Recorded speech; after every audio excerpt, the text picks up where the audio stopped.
Nosso segundo painel do dia, como fortalecer a governança por meio de práticas éticas e transparentes, traz empresas que mostrarão que o mecanismo de integridade efetivo funciona e que é possível ser eficiente e ágil com controles robustos. E ainda darão dicas de como implementar um sistema de compliance. Para moderar o painel, peço que suba ao palco o senhor Alexandre Carrasco, relator do Núcleo Incentivado de Governança e Ética Empresarial da FNQ.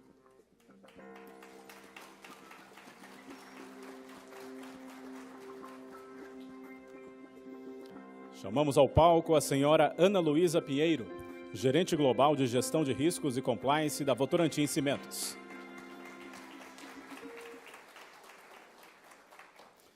Chamamos o senhor Bruno Bandarovski, Chief Compliance Officer do Grupo Promon. Seja bem-vindo, Bruno. Agora chamamos o Ministério do Planejamento, Desenvolvimento e Gestão, representado pela senhora Débora Virgínia Macedo Arocha, diretora do Departamento de Transferências Voluntárias. E, por fim, chamamos o senhor Silvio Valdrigue, superintendente de Gestão de Riscos e Conformidade da Sabesp. Por favor, senhor Silvio, suba ao palco.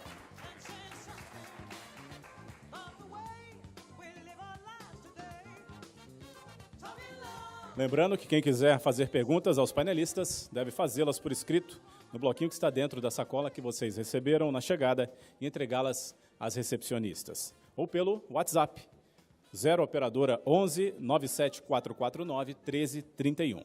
Não esqueça de colocar o seu nome e o nome do painelista para quem vai direcionar a pergunta. Portanto, um ótimo painel a todos. Com a palavra o senhor Alexandre Carrasco. Bom dia, ou boa tarde, né? Agora o desafio é prender a atenção de todos aí após o almoço, né? Um excelente almoço. E eu queria agradecer a todos aqui e queria convidar todos a se apresentarem, né?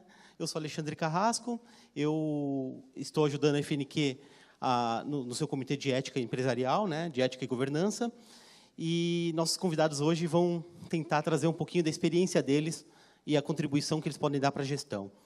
Vamos começar com o Bruno. Boa tarde a todos. Vocês me ouvem? Não tem retorno aqui. Mas tem. Boa tarde a todos. Meu nome é Bruno Pires Bandarovski. Eu sou... Não ouvem. Alô? Vou começar de novo. Uma diferença enorme, realmente. Agora, eu, inclusive, me ouço. Bom, então, boa tarde. Meu nome é Bruno Pires Bandarovski. Sou o Chief Compliance Officer do Grupo Promon, sou advogado. Eu tenho alguma estrada em compliance, sou membro da Society of Corporate Compliance and Ethics, que é um órgão de bastante respeitabilidade internacionalmente sobre o tema, membro do Instituto Compliance Brasil, do Comitê de Ética da ABDIB e da Comissão de Combate à Corrupção na Raiz da ABDIB, da Comissão de Estudos Permanentes de Compliance no IASP.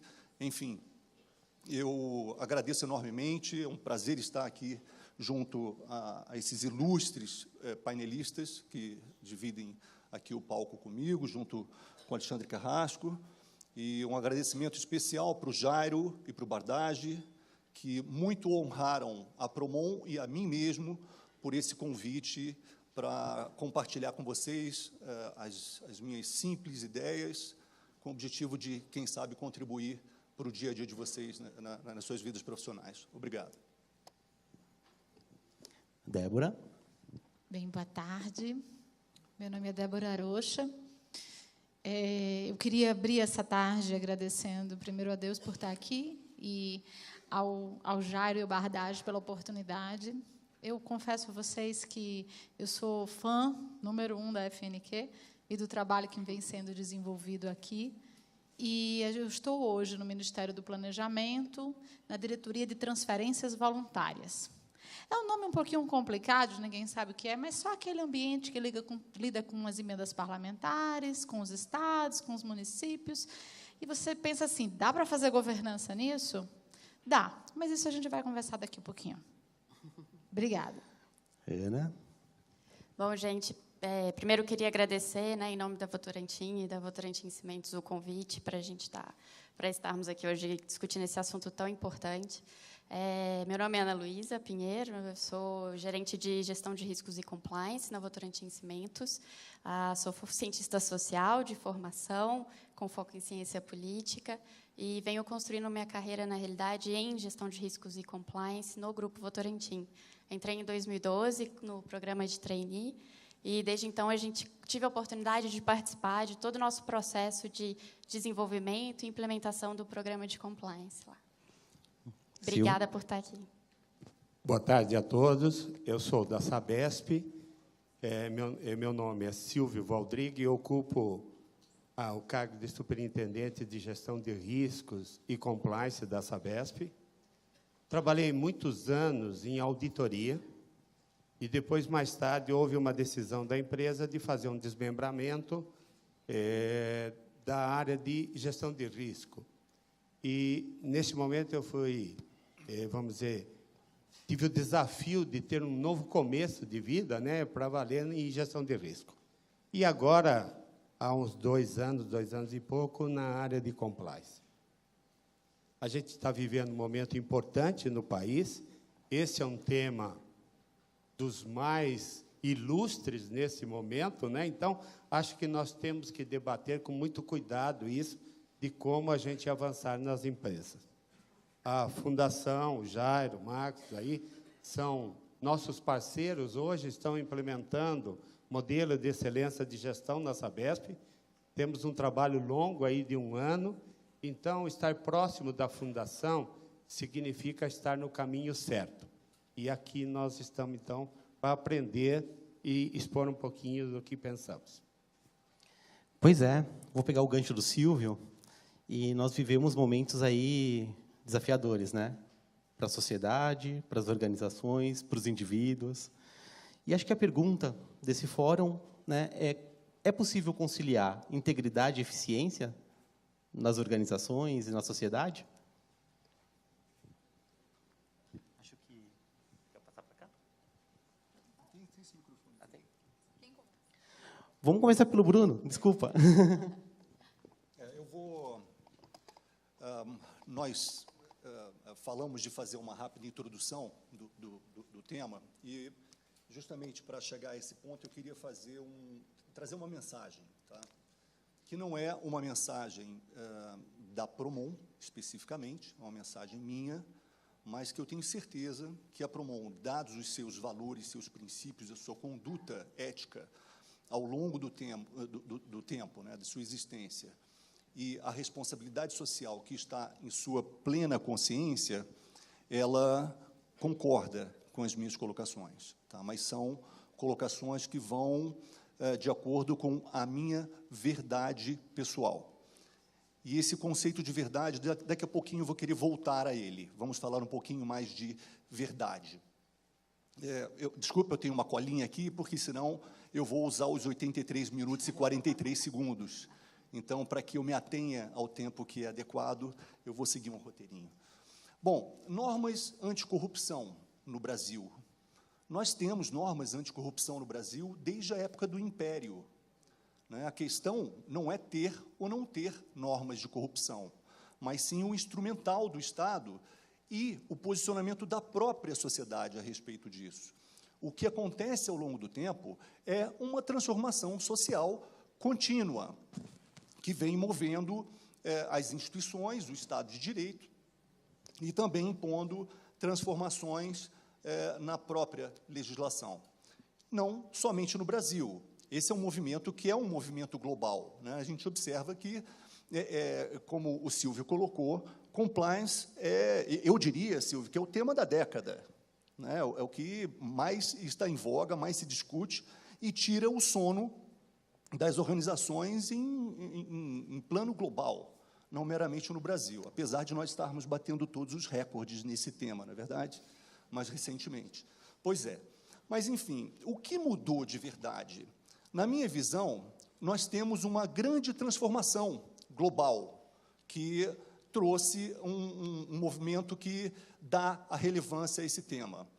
Uma transformação, em primeiro lugar, relacionada à informação, né? A velocidade e a contundência da informação. Eu fico impressionado quando eu olho ali para cima, para essa tela, e eu vejo a logomarca do WhatsApp, a marca do WhatsApp, um númerozinho para que instantaneamente chegue aqui uma pergunta no iPad do Carrasco. Eu tenho um filho de 22, quem aqui não usa o WhatsApp? Eu acho que todos usam o WhatsApp aqui, né? Não estou querendo fazer uma propaganda do WhatsApp, mas ilustrar a velocidade da informação. Eu tenho um filho de 22 anos de idade que estuda engenharia mecânica na UFRJ, no Rio de Janeiro, e participo de alguns grupos no WhatsApp. Eu tenho um grupo lá da academia, tenho um grupo do pessoal do trabalho, tem diversos grupos dos pais, das crianças na escola, e eu acho impressionante, porque um comentário, uma piada que seja, o que quer que chegue no WhatsApp, num desses grupos que eu frequento aqui de São Paulo, no WhatsApp, 5 segundos depois ou 5 segundos antes, chegou pelo meu filho. É impressionante isso, a rapidez, a permeabilidade da informação com os meios de telecomunicação que existem hoje. E isso não é só entre Rio de Janeiro e São Paulo, isso é no mundo inteiro. Então, nós vivemos o tempo do Big Brother. Qualquer questão com qualquer pessoa é divulgada no mundo inteiro com uma velocidade enorme. E isso vai afetar o íntimo das pessoas. Isso toca as pessoas e promove emoções com os cidadãos ao redor do mundo, né? A segunda transformação é uma transformação econômica, que nós já, há algumas décadas, nós vivemos essa aceleração fulminante da globalização da economia. Não há como você restringir o alcance de um sistema econômico a uma determinada geografia. Não existe isso. Portanto, a preocupação dos diversos entes, sejam entes empresariais ou entes governamentais, o foco está no globo, hoje em dia, né? Então, você combinando esses dois aspectos, você vê que a visão no tocante à questão de legislação anticorrupção, ela veio tomando cada vez mais uma abrangência relevante em termos globais. Então, na década de 70, com a FCPA nos Estados Unidos, regulando as práticas no exterior, né, dos entes que são alcançados pela jurisdição americana, né? Depois a gente vê a Convenção de OCDE, década de 90, posteriormente, agora, recentemente, 2010, a Inglaterra com o UK Bribery Act, uma norma extremamente relevante, aqui no Brasil, com a legislação anticorrupção, ou seja, há um movimento que demonstra claramente o aumento da relevância do tema no mundo, não simplesmente no Brasil. E isso, naturalmente, a velocidade da informação, a permeabilidade da informação nos meios de comunicação e a maior regulamentação acaba promovendo, através dos meios de comunicação, os mais diversos, desde da mídia televisiva até, como eu disse, o próprio WhatsApp ou Facebook, quer que seja, acaba promovendo um incômodo social, um desconforto social muito grande, face aos escândalos, às ocorrências diversas que nós temos acompanhado no tocante a esse tema e fraudes em geral. Em paralelo a essa questão do desconforto social, tem-se, obviamente, um desconforto corporativo. Ora, para qualquer empresa, com a rapidez que se tem da profusão da informação nos meios de comunicação, o desconforto ele é gigantesco de ver a sua imagem corporativa sendo manchada em função de determinada ocorrência, com uma velocidade e com um alcance incontroláveis, né? Então, isso gera, paralelamente, um efeito de afronta ao Estado de Direito. As instituições postas do Estado de Direito precisam responder a essas iniciativas. Não há como você pretender que o Ministério Público faça vista grossa face ao que é veiculado pela mídia e pelos demais meios de comunicação, né? Caso contrário, seria uma ineficácia do Estado de Direito muito significativa, seria um desmonte do Estado de Direito. Então, isso gera um movimento que ele é continuado de autorregulação da própria sociedade, né? Ou seja, a sociedade como um todo, ela é compelida a vigiar, né, e promover justamente esse discurso da moralidade dos comportamentos sociais e comportamentos corporativos, naturalmente. Bom, nisso, há basicamente duas motivações. Uma motivação é a autopreservação. Vamos dar, por exemplo, né, a empresa, ela tem o objetivo de zelar pela continuidade dos seus negócios, pelo crescimento dos seus negócios, e ela, então, ela procura adotar práticas voltadas para a integridade e compliance como meio de se autopreservar ao longo do tempo. Esta é uma motivação. Não estou dizendo que é a única motivação das empresas, mas ela existe. Eu tenho certeza que os senhores reconhecem. Em paralelo, há uma outra motivação, que é a motivação que nos move a todos como indivíduos, que é a motivação da depuração social, do aprimoramento dos comportamentos sociais. É o que nós falávamos, eu não lembro quem comentou aqui de manhã, do que nós pretendemos fazer para que nós tenhamos uma sociedade melhor para os nossos filhos, uma economia mais regulada, mais saudável para a vida dos nossos netos daqui a sei lá quanto tempo. Eu espero que demore um pouquinho para mim ainda. Enfim, isso, então, esse é um objetivo que é público, esse não é particular, não é o de autopreservação, mas é um objetivo eminentemente público, né? E é justamente nesse ponto que eu quero chegar, né, da responsabilidade que todos nós, indivíduos e as organizações, têm no tocante a este objetivo público do movimento de integridade, de compliance, né? O perfil médio do indivíduo, tá, isso é um estudo global, é o seguinte: 5% da população, não importa o que você faça para coibir práticas de corrupção, práticas de fraude, esse contingente populacional vai procurar atalhos, vai procurar desvios, com o objetivo de cometer ilícitos, irregularidades e tirar vantagens próprias. 5%, numa posição diametralmente oposta, não depende de direcionamento para agir contra, age naturalmente no sentido de prevenir as práticas e de não adotar um caminho que não seja o caminho mais ético, de maior valor moral. Por conseguinte, a gente tem no meio 90% da população que tem múltiplos valores éticos, morais, conceitos pessoais, e que, portanto, são influenciáveis. De acordo com o estímulo que se tenha, eles andam um pouco mais para cá, ou um pouco mais para lá. Isso atrai uma responsabilidade gigantesca para as organizações, e aí vem os programas de compliance, no sentido de despersonalizar a condução da organização, o comportamento que é esperado da organização. Não estamos falando de como pensa o CEO ou o presidente do conselho de administração no tocante a comportamentos adequados. Um programa de compliance, ele vem justamente para, no cumprimento da função social da organização, em agir para uma sociedade mais ética, mais saudável, estabelecer o tom daquela organização. O que a empresa faz, o que a empresa não tolera, como ela age para combater, independente de quem esteja sentado nas suas posições de liderança. Tá?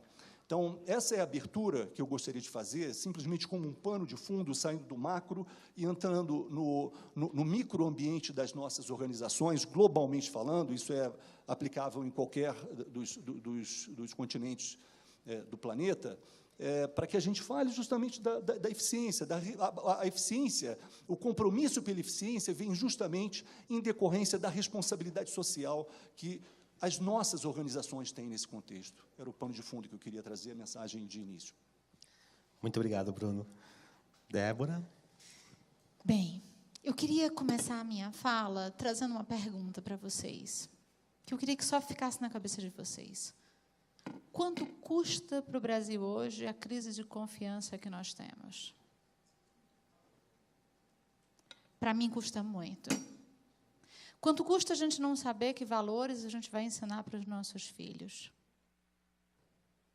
E exatamente essa questão da confiança eu trago para vocês, porque nós precisamos de ambientes mais estáveis, mais seguros, mais confiáveis, para promover o desenvolvimento das indústrias e promover o desenvolvimento das empresas desse país. Mas esse ambiente, esse ecossistema, ele precisa fundamentalmente de uma estrutura legal, normativa e de uma garantia do Estado de Direito. A gente precisa minimamente ter isso para garantir investimentos. Porque hoje, como é que a gente capta investimentos? Para quanto foi o dólar quando saiu aquelas últimas denúncias de 15 dias atrás? Teve uma variação imensa e estava estabilizando. Então, a gente tem um ambiente que precisa garantir o mínimo de estabilidade e o máximo de governança para ter governabilidade. Aí você me diz, Débora, eu não estou entendendo. Por que você está abordando esse ponto? Porque há 2 anos e meio atrás, a gente começou um trabalho no Ministério do Planejamento, que era um desafio. Trabalhar com transferências voluntárias. Trabalhar com transferências voluntárias e implementar um modelo de gestão colaborativa, onde a gente pudesse estabelecer instâncias de governança, falar de gestão, risco, compliance, integridade, num ambiente onde a emenda vai para quem, faz como, gera o convênio, libera a verba, num ambiente onde você tinha um volume muito grande de empreiteiras. Eu confesso aos senhores que, no 3º dia, eu fui num órgão de controle, eu não vou entrar aqui no mérito de qual órgão de controle foi, e um gestor de alto escalão do órgão de controle olhou para mim e fez, você é diretora do Das Trevas? Aí eu olhei para ele e fiz assim, não estou entendendo. A sigla do departamento que você é diretora não é DTRV? Aí eu olhei para ele assim e fiz, eu sou a diretora do Deluxe. Aí ele olhou assim para mim, não entendeu nada daquela minha brincadeira, eu fiz assim, é que a gente vai botar o sol em cima. Quando a gente fala nesse congresso de ter transparência, isso é condição sine qua non. Você só muda um contexto de um negócio e entenda transferências voluntárias como um negócio se você der transparência para que todos os atores acompanhem. Você só resgata a confiança se você mostrar acesso a todos os dados. O volume de transferências voluntárias é muito pouco de todo o repasse que é feito pela União a estados e municípios e organizações da sociedade civil. Apenas 8% do orçamento anual. Só que, nos últimos 10 anos, a gente celebrou 110 mil convênios, da ordem de 89 bilhões de reais. A gente celebra, estabelece regras para um universo de 14 bilhões de reais ano. A gente não celebra nada. Quem celebra são cada um dos ministérios. Mas, gente, qual é a responsabilidade de quem cria as regras? Qual é a responsabilidade de um órgão central que interage com esses interlocutores e precisa ter clareza de quem são os stakeholders, quais são as suas necessidades, as suas expectativas? E aí falar de compliance, de falar de risco, de falar de integridade, de falar de desenvolvimento de uma cultura com foco em resultado, de qualificar o processo decisório do parlamentar, parece história de iniciativa privada. O Bruno estava me dizendo ali, disse, você não é da iniciativa privada, não? Eu digo, não, eu sou do serviço público. E a gente precisa qualificar o nosso país dessa forma para a gente resgatar a confiança no serviço público. Eu não quero que os meus filhos tenham vergonha de dizer que a mãe deles é servidora pública. Então, a gente precisa resgatar isso para que volte a ser possível investimento nesse país.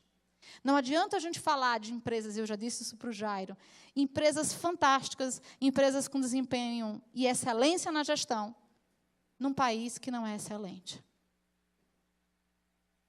Eu vim hoje aqui trocar experiências e aprender e pedir ajuda de vocês para me ajudarem a melhorar um pouquinho esse país.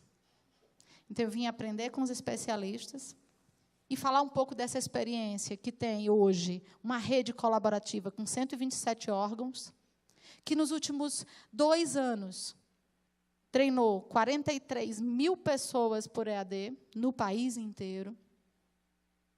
E a gente treinava, em 2014, só uma média de 2.600 por ano.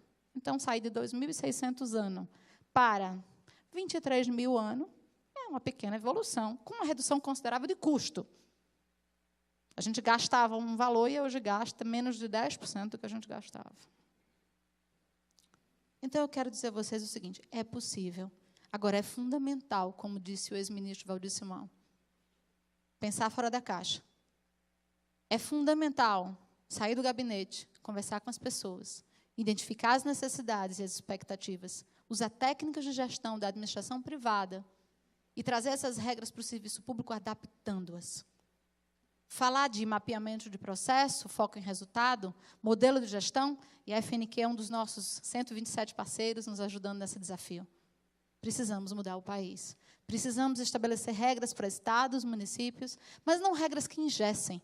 Porque o que aconteceu ao longo do tempo da execução de políticas públicas foram controles sobre controles sem função. Quanto custa, senhores? Eu digo que a gestão ela começa como um barco limpo. E ela vai para o mar. E no mar da gestão, ela vai ganhando crosta. A crosta do controle, chegando a um ponto que não vira mais o leme. A gente precisa aprender a virar o leme.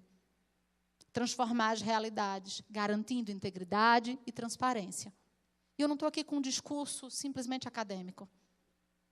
Hoje, a informação de ontem à noite, de toda a operação que rodou dentro do Siconv, está hoje na mão da Polícia Federal, do Tribunal de Contas, do país inteiro, dos Ministérios Públicos, da PGR, do TCU. Antes, a gente entregava os arquivos um mês depois. Eu estou empoderando os órgãos de controle para que façam a governança. E não é meu papel, enquanto executivo, fazer o controle, é deles. Mas o papel de estabelecer regras e organizar a casa e focar em resultados é do executivo. E a gente precisa se apropriar do nosso papel. Essa responsabilidade é nossa.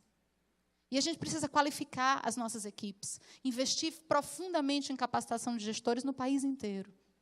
Na última eleição, pasmem, senhores, houve uma troca de 77,4% dos prefeitos desse país. Prefeitos que muitas vezes estão despreparados, que eles eram candidatos e, no momento que foram eleitos, viraram gestores. Gerindo esse país, precisam de formação, precisam de conhecimento, porque o futuro deles impacta no futuro das empresas desse país. Então, particularmente, eu vim aprender e pedir ajuda. Quem quiser estar com a gente nessa rede, o Brasil agradece. Obrigada. Obrigado. Com a palavra, Ana. Vamos lá. Bom, vou tentar contribuir, né, para a reflexão que o Alexandre colocou no início, né, se é possível conciliar, de alguma maneira, os controles de ética e compliance, integridade, com eficiência, efetividade, agilidade.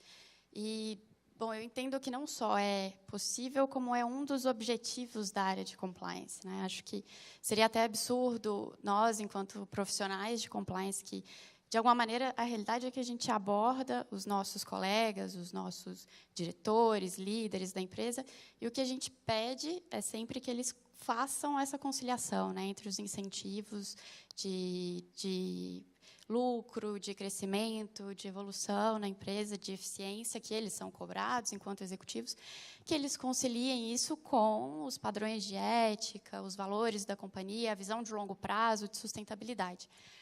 E eu acho que seria até absurdo um profissional de compliance imaginar que vai pedir isso para a empresa, mas não vai dar isso em troca também. Então, quando a gente está pensando na implementação de mecanismos de integridade, no desenho e implementação de controles, acho que é fundamental entender que, sim, a empresa tem que também rodar, tem que dar lucro. A questão é, a conciliação é difícil dar trabalho, mas é exatamente aí, por isso que tem um programa de compliance, né? Por isso que tem profissionais, por isso que a gente está aqui hoje. E a gente tem visto o experimento, essa é um pouco, bastante abordagem, na realidade, que a gente vem tendo na Votorantim e na Votorantim Cimentos.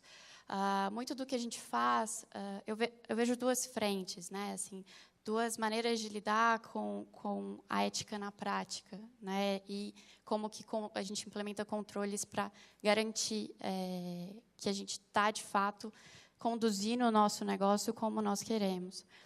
Uma é a ética no sentido mais normativo, né? Então, nós temos um dos objetivos nossos, quando nós criamos guidelines, né? Quando tem uma política, uma regra estabelecida, e se a gente estabelece uma regra, necessariamente a gente vai ter que criar um controle ou revisar um processo, porque eu acho o maior desserviço que uma área de compliance pode fazer para uma empresa é criar um programa para inglês ver, né, ou um programa de papel. Então, uma vez que a gente cria uma diretriz, e parece básico, né, criar uma política, mas políticas geram meses e meses de discussão. Por quê? Porque o nosso objetivo é diminuir, acho que, as zonas cinzentas, né? Então, a pior coisa para qualquer empregado, para qualquer líder, enfim, para qualquer pessoa, é trabalhar numa empresa ou ser um cidadão em que as regras não estão claras, né? Em que a gente tem que, a todo momento, parar e pensar, diante de todo o estresse, diante de todos os incentivos adversos, e fazer uma reflexão sobre o que é ético, o que é correto, o que não é. Então, no fundo, quando a gente está arrumando a casa, né, que é o que a Débora trouxe, estabelecendo esses controles, a gente tem que pensar em como que eu consigo deixar isso claro, fácil, e garantir que o meu risco está mitigado, né? Então, que eu, de fato, consigo convencer as pessoas que aquilo faz sentido. E a gente, sempre que a gente dá um treinamento de compliance, enfim, o que a gente trabalha muito não fazer uma analogia, né, eu sou cientista social, então eu não gosto de matemática, mas assim, quando a gente tem que aprender um teorema, enfim, é muito fácil você aprender e decorar uma fórmula 5 minutos antes da prova. Só que, com certeza, eu não lembro nenhuma das fórmulas que eu decorei quando eu estava estudando.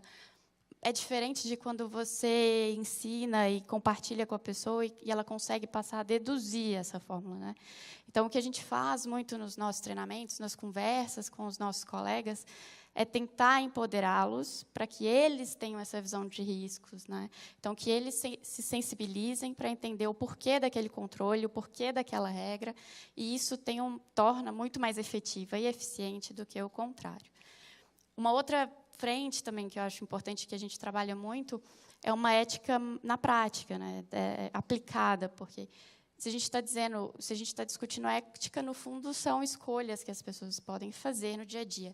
Algumas vezes as pessoas escolhem errado ou de uma maneira que não está adequada ou aderente àquilo que é a conduta ou ao valor que a empresa espera, e a gente vai agir de uma maneira detectiva depois, né? Que nós temos controles, por exemplo, auditoria e alguns controles que só pegam ali no final, quando a coisa já aconteceu. Um desvio de conduta, enfim, um desvio ou até um equívoco operacional. E o que a gente trabalha também muito é o quanto que a gente consegue ser autorreflexivo, né? Então, se a gente está dizendo que a gente está criando regras e controles, e essas pessoas, né, todas as pessoas ali da empresa, todos os empregados, têm que seguir essas regras, no fundo, a gente espera também que isso faça sentido. Então, acho que fundamental para que os controles de compliance, que um programa de compliance, os mecanismos de integridade que qualquer empresa implementa, é fundamental que as pessoas tenham a capacidade de agir até de uma maneira corajosa e humilde, né? No fundo, os controles, alguns são feitos para pegar aquele percentual minúsculo de pessoas na empresa que acordam já, talvez, pensando como vão fraudar aquele sistema. E, infelizmente, estatisticamente, é possível que toda empresa e todo grupo de pessoas vão ter um ou outro, vão ter pessoas que têm esse modelo mental e esses incentivos.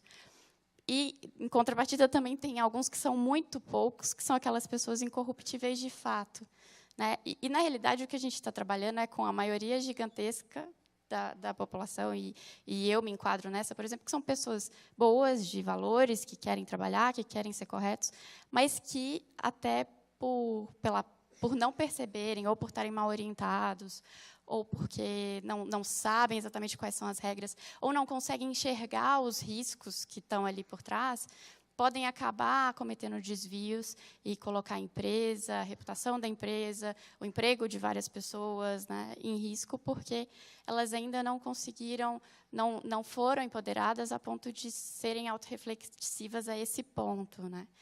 Então, acho que o que a gente vem tentando construir na Votorantim é muito essa abordagem. Então, e é interessante que é um processo de aprendizado, né. Então, quando a gente tem, por exemplo, recentemente a gente implementou na Votorantim Cimentos um processo novo de controle de doações e patrocínios, né? Acho que todos nós aqui que trabalhamos com compliance, a gente sabe que esse é um tipo clássico de risco para qualquer empresa, né?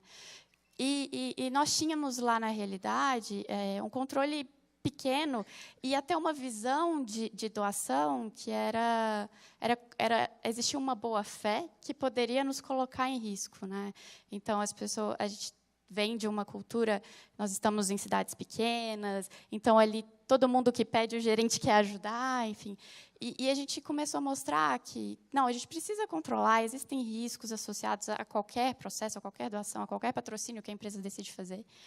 E, no início, enquanto área, nós tivemos receios de que a gente estava criando burocracia, né, burocracia desnecessária. Então, foi um processo longo de bastante discussão com todos os envolvidos, com a diretoria, para tentar entender o que faria sentido.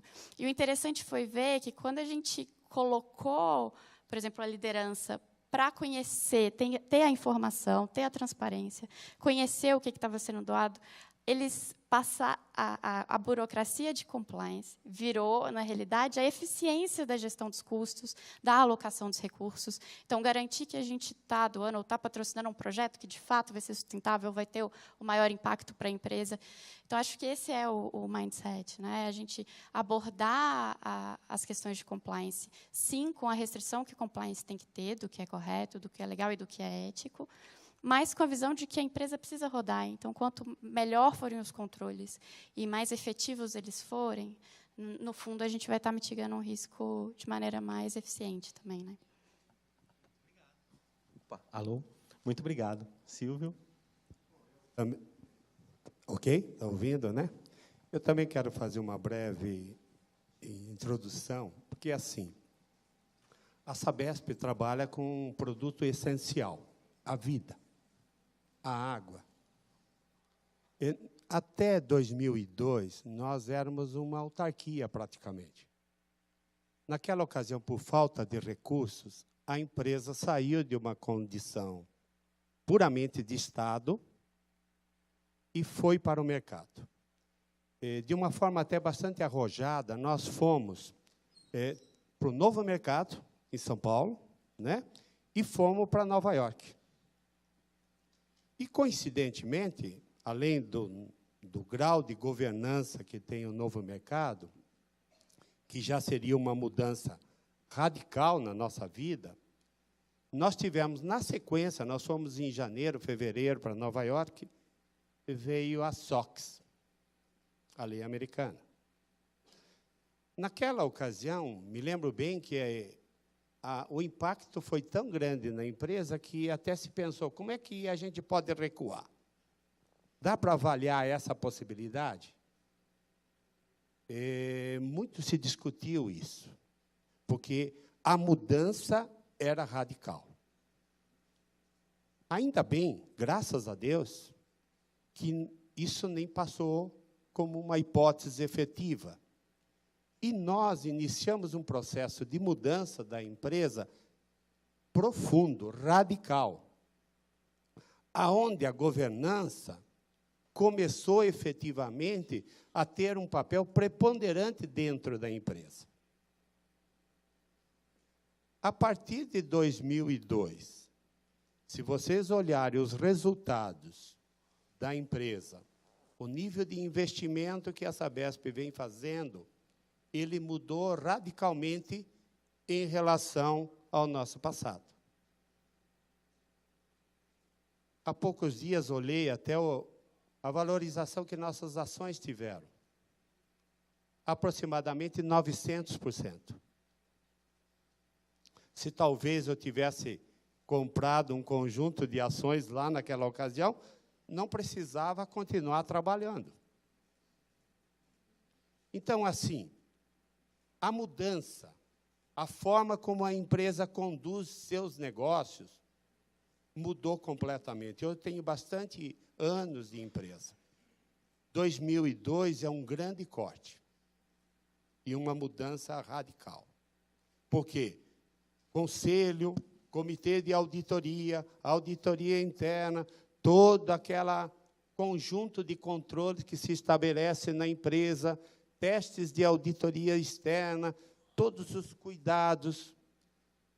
O presidente atual, doutor Kelman, até ele fala sempre uma frase bastante importante, que ele tem uma Ferrari na mão, só que dentro da garagem. Por quê? A empresa tem um poder fantástico? Tem, é uma grande empresa, é uma das maiores da América Latina em termos de saneamento, a quarta do mundo em termos de saneamento, mas o nível de governança não deixa que uma pessoa isolada tome decisões. Ah, isto é bom? Sem dúvida é. O processo de discussão, para você implementar uma política institucional, você tem que fazer audiência dentro da empresa. Você não pode mudar sozinho. Então, isto faz com que as empresas cresçam. Uma área de compliance agora, se nós conseguirmos inserir ela bem nesse processo de governança, com certeza ela vai contribuir sobremaneira para todas as organizações. Ela, por si só, criar uma unidade não significa nada, apenas talvez uma caixinha. Mas como que ela será inserida no processo decisório, às vezes amargo, né? Mas importante para a vida da empresa? Eu só também queria comentar um fato, porque, assim, em 2014, 2015, nós passamos numa das maiores crises que se tem conhecimento na empresa, que foi a escassez hídrica. Temos 30 milhões de pessoas, abastecemos 30 milhões de pessoas. E a água estava acabando. Vocês imaginem a Cantareira com 5%. E a cada dia a gente via o número abaixando. E a gente, contra a lógica econômica, pedindo à população, reduz o consumo, corte o consumo, vamos fechar as torneiras. E nós fechamos a pressão das redes. E todo dia rezava para chover. E mais ainda, para a confiança da população na empresa. Vocês imaginem uma situação que nós vivemos, se nós tivéssemos um deslize de fraude e corrupção, a 1/10 do que a gente está vendo aí no mercado. A população ajudou demais a empresa. E conseguimos passar por um momento muito difícil, que o mundo inteiro hoje vem tentar olhar o que nós fizemos. Mas nós, internamente lá, sabíamos da importância, da confiança da população na empresa. Então, a área de compliance era responsável? Claro que ainda não. Talvez a gente tivesse um compliance ainda diluído só dentro da empresa. Ainda o compliance estava começando os seus passos. Não posso atribuir à área de compliance, mas, assim, a governança. Neste final de semana, mais precisamente ontem, né, o Valor Econômico publicou um estudo das empresas que estão aí no mercado acionário, apenas 1/3 tem área de compliance. As 2/3 não têm essas áreas. Se nós olharmos esse 1/3 ainda, muitas dessas áreas, num ambiente ainda secundário, sem influência no processo decisório da empresa, então nós estamos falando o quê? Minúsculo. E nós estamos falando das grandes empresas do Brasil. Então, efetivamente, nós estamos num momento muito importante para debater esse tema e para aprender a como conduzir. Como é que nós tornamos uma área de compliance que participe da governança, que participe dos negócios, que consiga criar uma imagem limpa da empresa, uma empresa limpa. De que forma nós vamos conseguir conviver com o bom negócio, sem atrapalhar demais, mas fazer com que ela seja uma empresa segura em seus atos. Esse é o grande desafio. Como é que nós movimentamos toda a estrutura da empresa num aprendizado que cada um de nós sejamos o compliance da empresa? Este é o ponto, porque eu, Silvio Waldrig, com certeza não vou resolver o problema sozinho. Eu tenho que trabalhar no ambiente, embora às vezes a gente ache que é apenas a parte mais bonita, treinar as pessoas, preparar as pessoas, mas ele é de suma importância que as pessoas percebam essa importância dentro de uma organização, que seus atos sejam transparentes, que a empresa seja transparente, para que ela possa ter a confiança da população, no nosso caso, imagino, de todas as empresas, né? Então, a nossa mais do que nunca. Então, veja o compliance. Ele vai ganhar força na medida que ele fizer parte do processo decisório, do processo de governança. Como vamos fazer isso? Podemos debater um pouquinho mais daqui a pouco. Outra questão é, como é que cada cidadão, consegue atuar no seu dia a dia e eliminar essa praga chamada fraude e corrupção, que enoja qualquer cidadão. A gente vai e assiste os jornais aí, fica imaginando milhões, e a população toda olhando para aquilo, desempregada, com problema na saúde. É muito triste o momento que nós estamos vivendo. Abate a todos nós. Né? Eu espero que a Sabesp não passe por uma situação como essa. Temos riscos, somos uma estatal, lidamos com prefeituras, com o Estado, nós estamos nas duas pontas. Nós somos empresas públicas e lidamos com o setor público, lidamos com muitos contratos. E será que dá para passar como uma empresa limpa? Acho que dá. Acho que cabe a cada colega, cada colaborador da empresa perceber a sua importância e lutarmos para isso, né? Que a estrutura de controle, que a estrutura de trabalho, que a forma como nós vamos decidir nossos negócios evite a corrupção, a fraude, né? É o que eu mais espero. E eu tenho certeza, para todos aqueles que a gente coloca água lá na torneira, também esperam isso de nós. Eu tenho meu salário. Eu fui, uma época, por 5 anos, superintendente de contratação da Sabesp. Eu vi um outro mundo. Eu era um auditor quadradinho. De repente, alguém fala para mim assim, você vai ser o superintendente de contratação da Sabesp. Eu falei, é mesmo, é? E fui perceber um outro lado. E dá para você continuar íntegro? Claro que está. Isso está na tua formação. Né? Eu sei o que meus pais me ensinaram.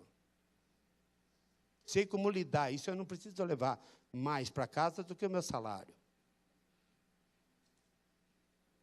Então, isto é importante que a gente consiga passar por esse momento triste do Brasil, que essa história, como ter um presidente denunciado, Então, você fala, eu nunca imaginei isso.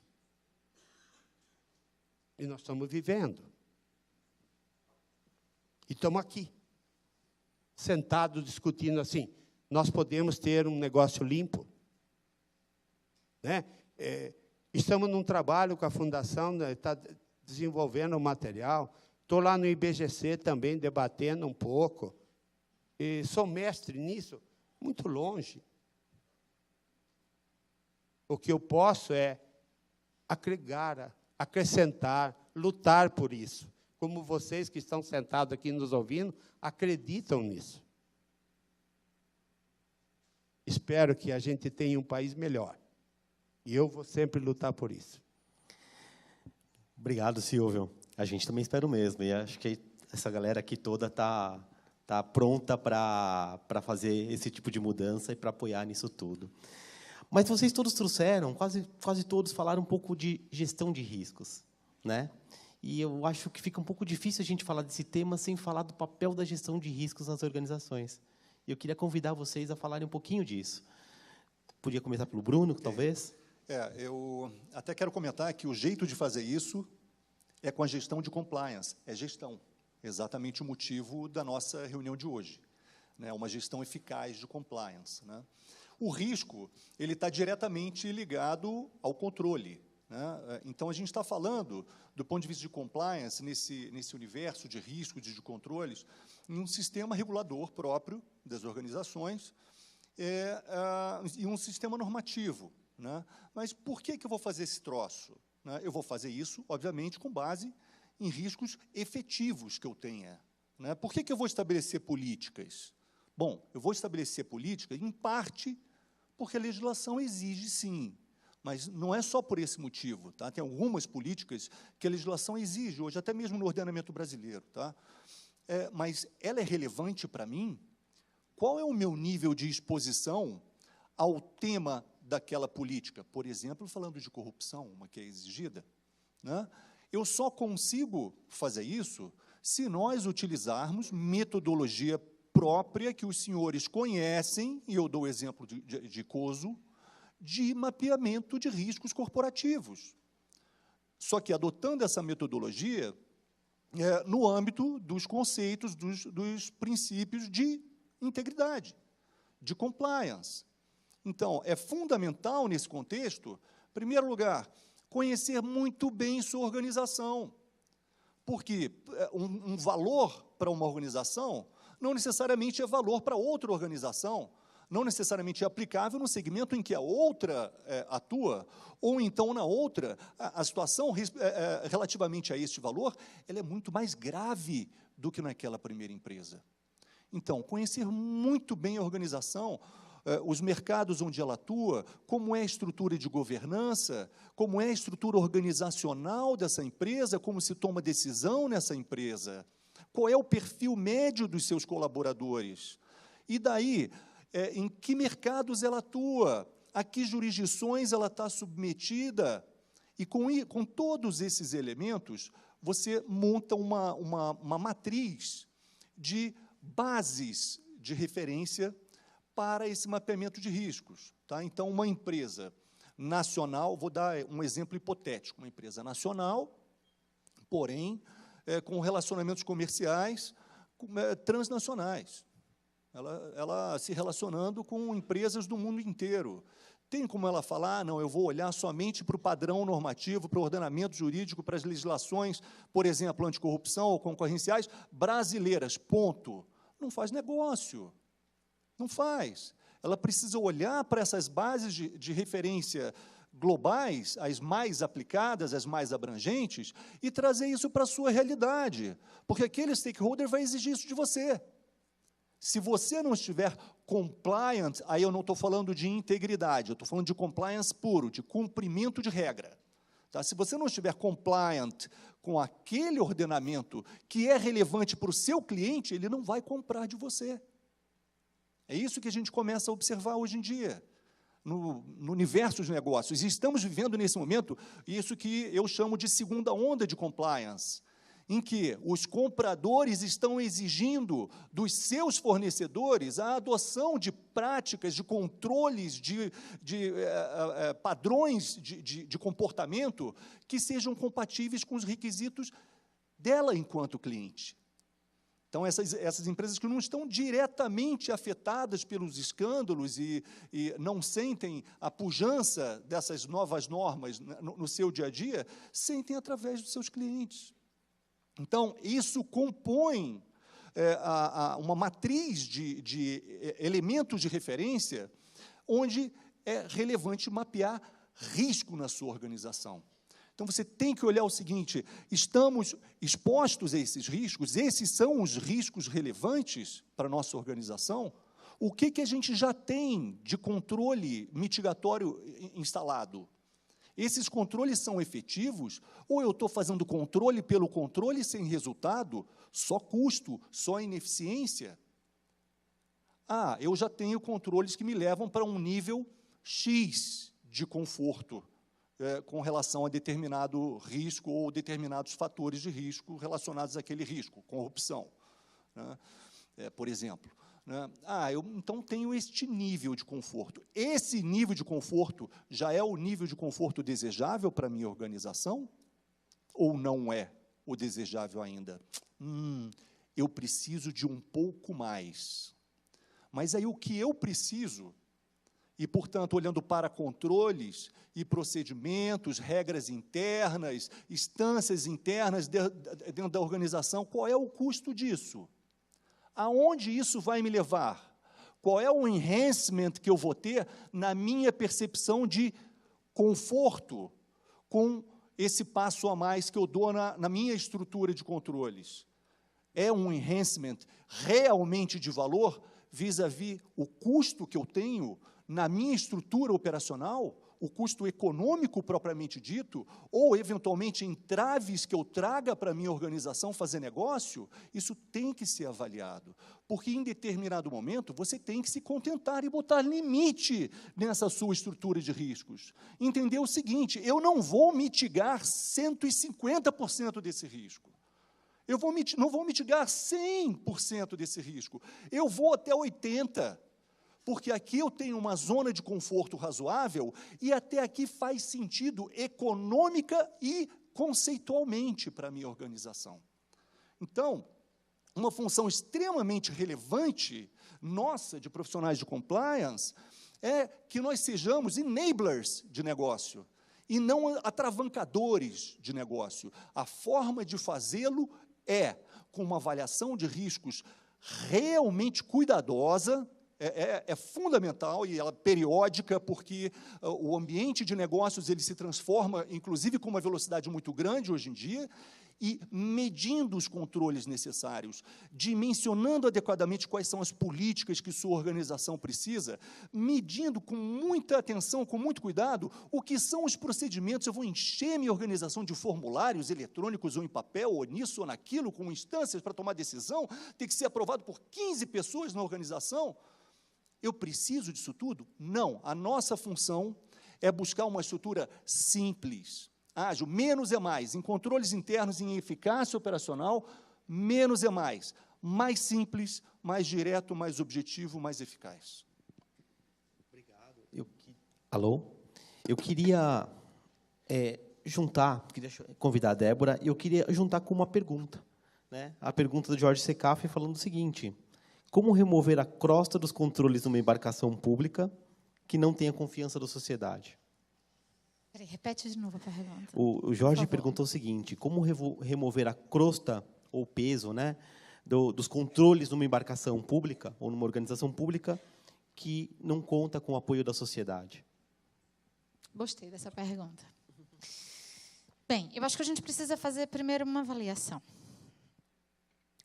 É a pergunta que todo líder de uma organização, seja ele de qual nível de instância do processo decisório de um órgão público, precisa fazer. Qual é a minha finalidade?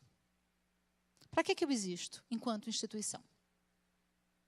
Primeiro ponto, a gente precisa identificar o seguinte: eu existo para quê? A partir daí, no momento que você identifica para que existe e que valor você está gerando, de fato, de resultado, que responda a essa pergunta? Você começa a verificar que você tem, às vezes, 90% de crosta e 10% de entrega. E, na grande maioria, esse peso todo faz com que a máquina pública seja tão pesada e gere uma necessidade cada vez maior de sobrecarregar a sociedade e as empresas. Porque, gente, não existe mágica. Se o Estado é pesado, se as instituições públicas são pesadas, elas precisam se manter a partir de uma condição de imposto que elas aplicam nas empresas. Ou nas pessoas físicas. Quem daqui não morre na hora de fazer aquela declaração de imposto de renda? Eu prefiro fechar os olhos e mando. Porque se eu ver o valor, eu fico revoltada comigo mesma. Porque a grande questão que a gente sente enquanto cidadão, e aqui eu vou tirar o chapéu de diretor e vou botar o chapéu de cidadão, é o seguinte: isso vai para quê? Que resultado tangível eu vou ter disso? Então, 2 pontos principais. Eu existo enquanto instituição para quê? Que valores eu preciso gerar? A crosta do controle e a dose, eu gostei muito da fala do Bruno, é o seguinte: quanto de controle eu preciso fazer? O controle é, na verdade, o compliance, gestão de riscos, são ferramentas, certo? Para que você garanta a gestão do resultado. Porque na hora que você queima a sua imagem, e eu acho que tem tudo a ver, você está simplesmente destruindo a geração de resultado. O cidadão não compra só o produto. Na hora que ele está pagando por uma identidade, na hora que ele está pagando por um serviço público, ele também está pagando, direto ou indiretamente, certo, pela imagem do órgão. Isso tudo é associado. E a gente não tem no Brasil um sistema regulatório que ele escolha onde ele vai comprar. Eu digo o seguinte: a gente chama o cidadão beneficiário do serviço público de usuário. E eu não gosto muito de usar esse termo, a minha equipe chama ele de cliente, porque eu digo ele é cliente. Porque se você considerar que ele é usuário, você vai encarar ele como usuário de drogas. Ele tem que consumir a porcaria que você fornecer. Então, na prática, a gente tem que começar a ver o cidadão com o direito de escolha. Se fosse, por exemplo, como alguns países da Europa, onde, por exemplo, para o seu filho estudar numa escola, você recebe um voucher, e na hora que você matricula ele, você entrega um voucher que dá direito a uma verba para que ele estude, que é convertida para a escola, diferente da distribuição do Fundeb, eu garanto que as equipes de escola iam ter mais preocupação com o resultado gerado das escolas públicas. Então, a gente precisa começar a pensar um pouco fora da caixa. E eu vou dar um exemplo prático. A gente tinha um desafio. As crostas do controle nas transferências, no acompanhamento das obras, todo mundo quer saber se a obra está andando, se não está andando, se o dinheiro está desviado, se não está desviado. É o básico que qualquer cidadão quer saber. E a gente tinha uma realidade que os órgãos de controle diziam: não, tem que ter verificação individual em cada obra. Eu digo: perfeito, tu tem equipe para ir lá? Não. Foi um assunto de uma reunião. Eu não tenho. Manda o ministério, manda a gente. Eu digo: o ministério, a gente está criando regra para ele. Ele tem gente. Não. Eu digo: faz sentido ir em todas 30 mil obras? Você vai fazer o quê com isso? Vai usar para quê essa informação? Ou vai simplesmente gerar um data warehouse de dados e não vai usar? Ou daqui a 10 anos... Como hoje nós temos diversos órgãos de controle de tribunais de contas que analisam os processos 5, 10 anos depois. Qual a efetividade disso? Onde a recuperação das tomadas de contas especiais são da ordem de 2%. 10 anos depois, lógico, você não recupera mais nada. Então, a gente começou a discutir com eles o seguinte: como eu trago uma gestão de riscos eficiente? Primeiro ponto: todo dado vai ser publicado para vocês imediatamente no dia seguinte. A gente vai gerar painéis de indicadores que vão identificar os fatores de risco. Vocês, órgãos de controle, vão identificar isso com a gente junto da gestão. E a gente vai diminuir o controle no fluxo geral de operação, porque 80% dos instrumentos rodam bem.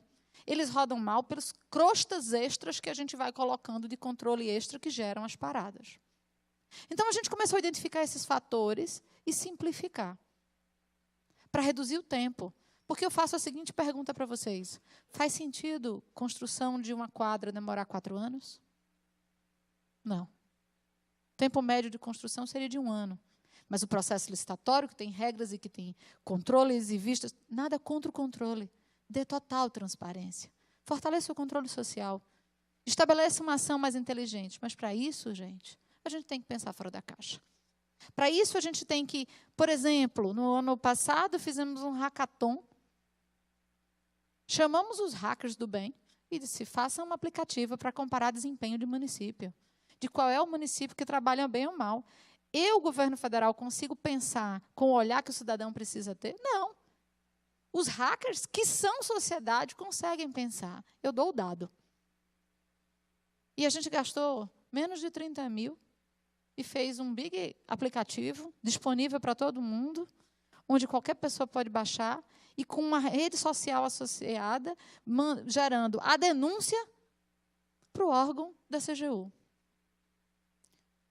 Gente, me desculpem a reflexão, mas, às vezes, dentro das nossas organizações, públicas ou privadas, porque também tem isso, sobre a pecha do controle, a gente fica como uma centopeia bêbada. Criando regra sobre regra. E eu não sou contra a regra e contra o controle, muito pelo contrário. Sou totalmente a favor. Só que a gente precisa ponderar o seguinte, quanto custa? Quanto isso vai custar para o meu objetivo? O Ministério Público tem um papel fundamental e precisa existir.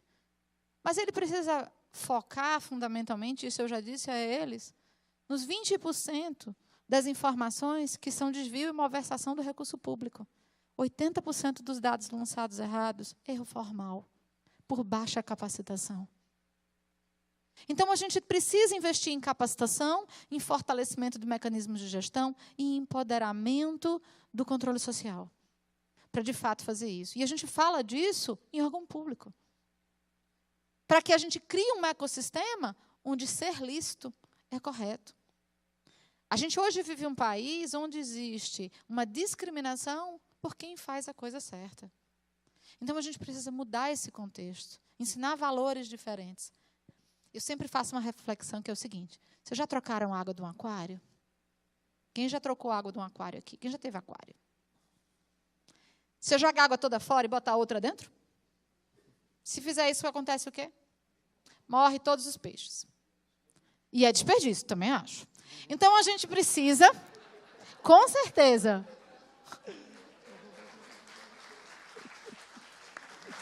Adorei essa. E a gente precisa pensar muito como fazer esse ecossistema, porque, senão, gente, a gente vai gerar tanto controle que as empresas não vão conseguir mais tomar decisão. Nenhuma. A gente precisa ponderar sobre isso. Não é simplesmente para cumprir a meta que está no planejamento estratégico. A gente precisa cumprir metas e ter controles efetivos para gerar resultados para o nosso público-alvo, seja ele cidadão ou sociedade, em última instância, com responsabilidade. A gente precisa instituir valores éticos de integridade, onde isso é dever e não obrigação. E aqui eu não estou no discurso demagogo, não. E como é que você quantifica isso? Com números. Quem me disser que faz gestão de riscos sem ter acompanhamento com números, está fazendo de conta. É para inglês ver. Mas que apoie o processo decisório, que qualifique a decisão e que você premie quem está fazendo certo. Porque a gente, ao longo do tempo, aos últimos 20, 30 anos, a gente só gerou crosta sobre crosta. E, efetivamente, a gente não conseguia garantir resultado nenhum para a sociedade. Então, eu venho trazer mais provocações do que, na verdade, respostas. A gente precisa pensar fora da caixa. Chega de crosta. A gente precisa fazer controle, sim, efetivo. E aqui todo mundo sabe fazer gestão de risco, porque todo mundo botou o despertador de manhã cedo para acordar nesse frio de São Paulo. Então, vocês já fazem isso todos os dias. Obrigada. Eu que agradeço. Vamos lá, tem uma outra pergunta aqui. A pergunta é para a Ana, né? E a pergunta eu vou juntar duas perguntas em uma, tá? É como implementar o compliance nas organizações sem que gere medo, né? E se isso é possível para pequenas empresas e médias? Bom, essa é uma pergunta super difícil mesmo. E, de fato, acho que para se ter um programa de integridade minimamente efetivo, o ambiente de confiança ele tem que estar estabelecido. né? Eu acho que, nesse sentido, os desafios para uma empresa grande, pequena e média são semelhantes. O que vai variar é um pouco a proporção, a demanda de análise de dados, de recursos disponíveis, enfim. Mas é possível criar esse ambiente de confiança e criar instrumentos mais simplificados ou mais robustos, dependendo do tamanho da empresa. Mas, de qualquer maneira, eu acho que o que conta muito aí nesse processo vai ser, de fato, como que, ao longo dessa implementação ou do reforço, esse processo é aproveitado também como um processo de aprendizagem para os envolvidos, né? Então, o que a gente percebe na Votorantim, por exemplo, nós temos um canal de denúncias há quase 10 anos, eu acredito. Mas não adianta eu fazer a comunicação de um canal de denúncia, assim, em paralelo, eu não trabalho muito fortemente com todos os meus gestores para que não haja retaliação. Porque, se tiver uma retaliação em um ambiente, todo o processo que qualquer área corporativa ou qualquer liderança tenha como esforço para identificar, vai ser perdido ali, pelo menos naquela localidade. Da mesma maneira, é muito importante também que a gente traga para a mesa da diretoria, da liderança, e, principalmente, comece a trabalhar um pouco também a nossa forma de comunicação. Porque o que a gente percebe muito é que a gente perde oportunidades de aprender com os nossos erros, ou de revisar processos, simplificar processos, enfim, porque a gente não comunica bem aquilo que a gente fica sabendo ou toma consciência. Eu sempre falo que, pelo menos para os casos de desvios de condutas, fraudes, enfim, provavelmente a melhor ferramenta de gestão de riscos que nós temos é um canal de denúncias, né? Inclusive, em relação ao relacionamento que a gente tem com uma comunidade, no caso de numa indústria, né, que está muito próxima, enfim. Esse é um canal super importante para a gestão de qualquer empresa que a gente subvaloriza ou utiliza mal em alguns momentos. E algo que a gente vem trabalhando muito lá também é isso, como trabalhar lições aprendidas, né? Porque essas lições aprendidas tratadas com respeito, mas de maneira assertiva, acho que diminuem um pouco o medo que pode ser gerado e aumentam a confiança, né? Então, muitas das vezes, quando a gente aborda colegas, enfim, ou tenta explicar até o porquê que aquilo é um risco, ou porquê que está sendo implementado um controle, ou porquê que a gente está tentando mudar uma política, a gente sempre percebe que eles muitas vezes não têm a visibilidade do risco que está ali por trás. E, às vezes, quando a gente comunica um exemplo, olha, não, esse controle aqui, vou dar um exemplo clássico que é simples, mas costuma ter um impacto grande nas pessoas, que é recebimento de brindes, por exemplo, né?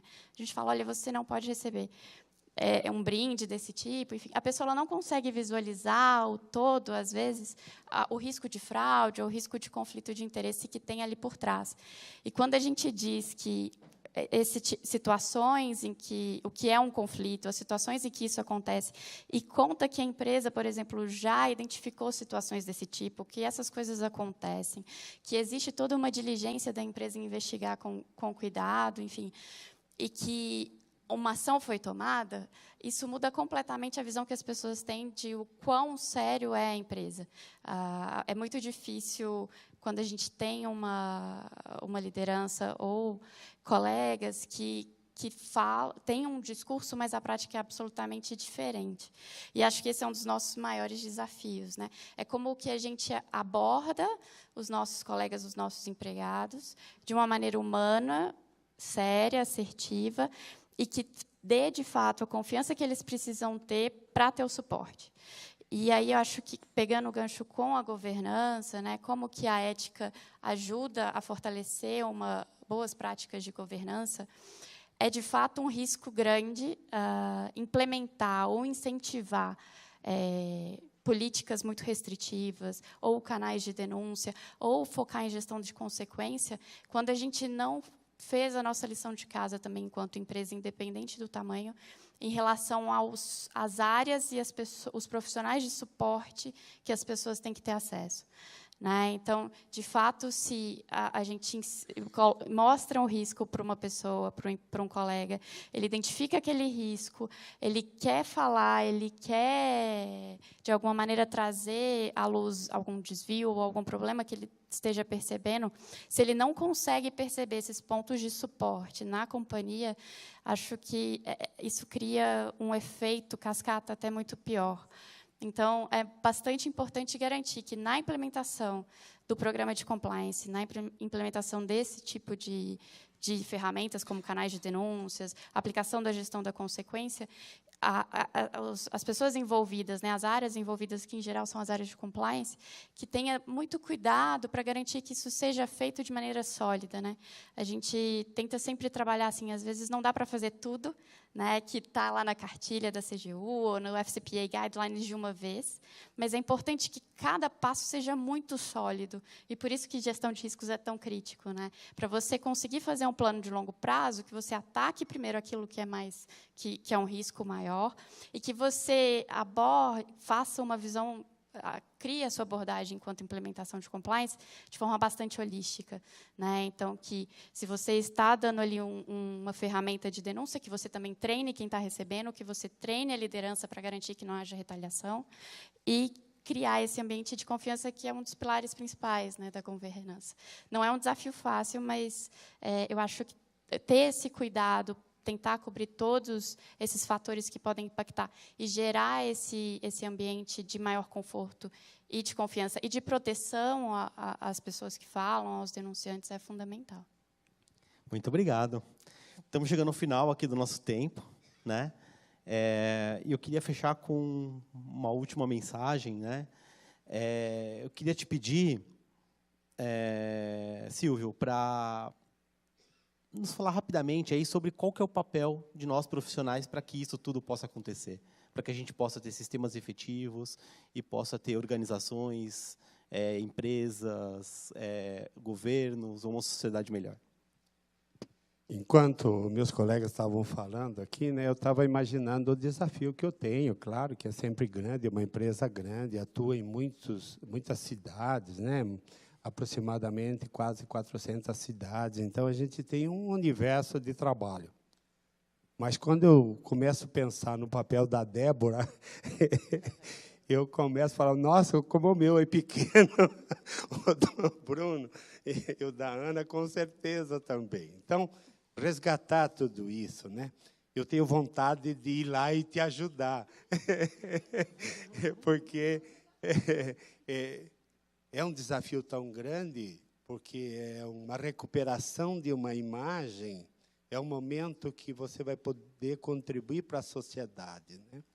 Então, eu acho assim, o trabalho que a gente tem que ter é, primeiro, conseguir inserir a área de compliance no processo de governança da empresa, de uma forma muito positiva, que ela consiga equilibrar essa área, os negócios com a moralidade.